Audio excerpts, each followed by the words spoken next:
Nga, hindi muna tayo magbayad ng tax. Ako para sa akin, ha? Tama! Diba? Ako tingin ko parang, hindi pwedeng ninakaw nyo yung tax namin, tapos magbabayad pa din kami. Ibalik nyo muna yung ninakaw nyo sa amin.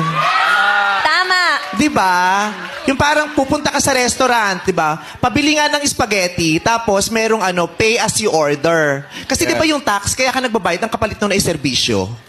Diba? Magandang serbisyo, diba? Magandang daanan, serbisyo, magandang buhay para sa atin. Kaya magbabayad kayo ng tax, diba? So para kang papa-order ng spaghetti, pay as you order. So eto yung bayad ko, bigyan mo ako ng spaghetti. Tapos bigyan lang sana sabi nung nagbebenta ng spaghetti, ay, may humablot nung spaghetti binigay mo sa akin, ay, nung binayad mo kanina, nanakaw yung binayad mo sa spaghetti.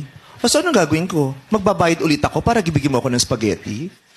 Kahit nanakaw, kung sinabi mong nanakaw yung pinabayad ko ng spaghetti, nagbayad na ako eh. Ibigay mo sa akin yung spaghetti kasi nabayaran ko yun. Tama. Diba? Ano yun? Ganun lang yun. Tapos, babayaran kita ulit. So, 2 beses ako magbabayad ng spaghetti para sa spaghetti na nanakaw. Diba? Tama. Ako yun lang sa akin, diba? Sana wag nyo kami pagbayarin muna ng tax. Sana may tax holiday. Kasi ninanakaw nyo eh. Ibalik kung talagang mahal lang ng mga nasa gobyerno ang mga Pilipino. Maglambing naman kayo. Pinanakaw nyo pera namin eh. Diba? Wag nyo muna kaming pagbayarin. Stop muna.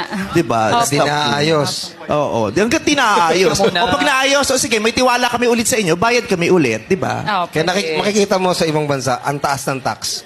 Pero nakikita mo kung saan napupunta. Oo, sulit naman ibinatay. Parang sinabi siya, oy, may obligasyon kang magbayad ng tax. O sige, pag magbayad ako, kanino po kayo iaabot? Dun sa kakilala kong magnanakaw.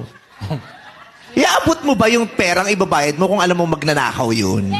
Diba?